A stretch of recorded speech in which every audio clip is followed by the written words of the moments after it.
Good morning, Rabbi. In the wake of the Israeli elections and the uncertain results that came about, there seems to be some confusion amongst the people about what we should do and how we should proceed as the Jewish people.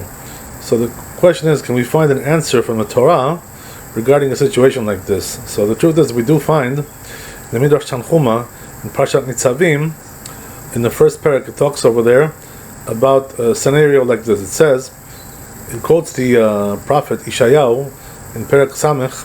It says over there that HaKadosh Baruch Hu, in the end of days, when He redeems the Jewish people, He'll be for them an everlasting light.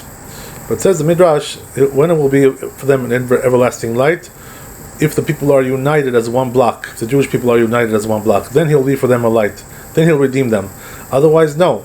So it says, right, brings a mashal, it brings an allegory to prove this point. When you have a bundle of reeds together, tied up together, so very, very hard to break them, because they're all together in one block. But when it comes to one reed, even a little child can break one reed. When it comes to all of them together, very, very hard to break, almost impossible. So the same thing applies also to the Jewish people. When they're bundled up together and united in one front, the enemies of the Jewish people, all the nations that hate the Jewish people, cannot break them. No matter what they do, they can't break them. But when they're not united, when they're all scattered and dissipated, so then even a little child can break them, God forbid.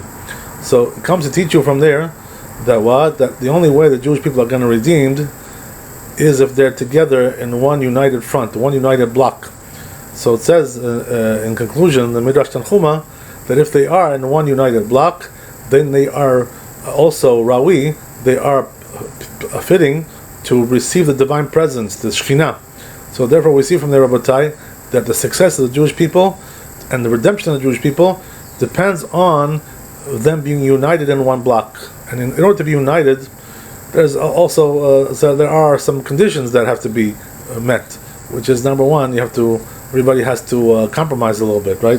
Everybody has to bend over a little bit and give in something. If everybody's going to stay in their harsh stance on the extreme, so then you can't ever make a united front like that.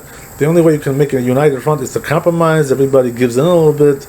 Don't be so harsh, and also to overcome the sinat chinam, the senseless hatred amongst the Jewish factions, that they hate each other. They say this one says he won't sit with this one says he won't sit with that one. They can't sit together. They're not fit for each other. There's all kinds of things like this.